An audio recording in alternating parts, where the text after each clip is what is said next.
छत्तीसगढ़ का एक शहर है राजनांदगांव। इसे एक बहुत ही खास नाम से जाना जाता है, संस्कारधानी। सुनने में कितना भारी लगता है ना, पर आखिर इस शहर को ये उपाधि मिली क्यों? ये सिर्फ एक नाम नहीं है जी, इसके पीछे छिपी है एक बहुत ही गहरी और दिलचस्प कहानी। आइए आज इसी रहस्य से पर्दा उठाते हैं। तो सवाल सीधा सा है, राजनांदगांव को संस्कारधानी कहते क्यों है? मतलब क्या है इसका, और ये नाम इसे मिला कैसे? चलिए मिलकर इस पूरी कहानी की एक एक परत को खोलते हैं और समझते हैं। अच्छा, तो सबसे पहले इसी शब्द को पकड़ते हैं, संस्कारधानी। इसका मतलब है एक ऐसी जगह, एक ऐसा शहर जो शिक्षा, लिटरेचर, कल्चर और अच्छे सोशल वैल्यूज का एक बड़ा सेंटर हो। मतलब एक ऐसी जगह जहां के माहौल में ही संस्कार और शिक्षा घुले मिले हों। तो इसकी कहानी शुरू कहाँ से होती है? इसके लिए हमें थोड़ा इतिहास में पीछे जाना पड़ेगा। उस वक्त जब राजनांदगांव एक रियासत हुआ करता था, यहीं इसी दौर में इस शहर के कल्चरल फाउंडेशन की, मतलब सांस्कृतिक आधार की नींव रखी गई थी। देखिए, उस जमाने के जो राजा थे, उन्होंने एजुकेशन और आर्ट्स को बहुत ज्यादा वैल्यू दी। उन्होंने स्कूल बनवाए, कल्चरल एक्टिविटीज को खूब बढ़ावा दिया। और जब राजा खुद इन चीजों को सपोर्ट करे तो क्या होता है? नतीजा ये हुआ कि पूरे समाज में ज्ञान और परंपरा की एक ऐसी मजबूत नींव पड़ी जिसका असर आज तक दिखता है। तो ये तो हुई नींव की बात। अब इस नींव पर एक शानदार इमारत खड़ी की 3 महान हस्तियों ने। इन्हें हम इस शहर के 3 रत्न भी कह सकते हैं। ये वो पिलर्स थे, साहित्य, समाज सुधार और शिक्षा के, जिन्होंने राजनांदगांव को एक नई पहचान, एक नई दिशा दी।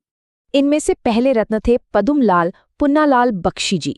हिंदी लिटरेचर में उनका बहुत बड़ा नाम है।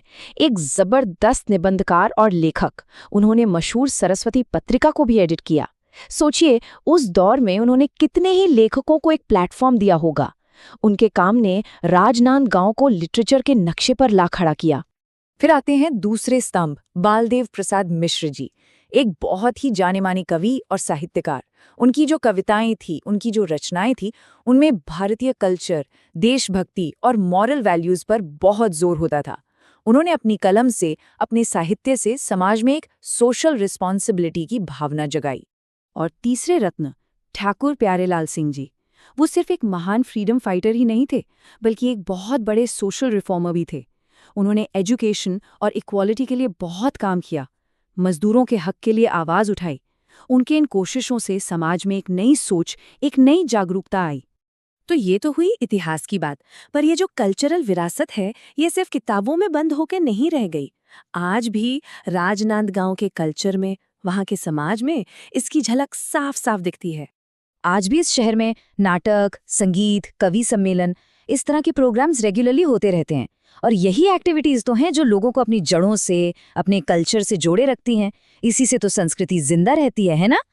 लेकिन शायद संस्कारधानी की असली पहचान यहाँ के लोगों से ही है। राजनांदगांव का समाज, वहाँ के लोग अपने अच्छे बर्ताव, डिसिप्लिन और मजबूत मॉरल वैल्यूज के लिए जाने जाते हैं। एक दूसरे की इज्जत करना, एक दूसरे का साथ देना, ये वहाँ के सोशल फैब्रिक का, मतलब सामाजिक ताने बाने का एक बहुत ही जरूरी हिस्सा है। तो अब तक हमने जो भी बातें की, चलिए उन सबको एक साथ जोड़ कर देखते हैं। समझते हैं कि संस्कारधानी होने का असल मतलब, इसका सार क्या है।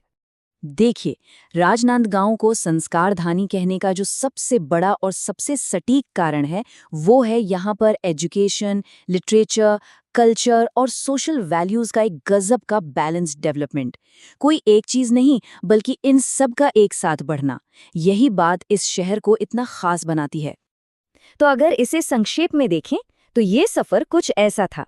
सबसे पहले राजाओं ने एक मजबूत नींव रखी, फिर बख्शी जी, मिश्र जी और सिंह जी जैसे दिग्गजों ने उस पर शानदार इमारत खड़ी की।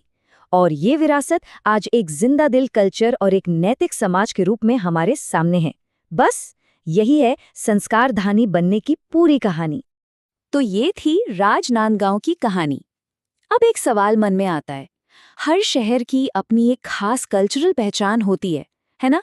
आखिर वो कौन सी विरासत होती है, कौन सी बातें होती हैं जो किसी भी जगह को खास बनाती हैं? ये सोचने वाली बात जरूर है।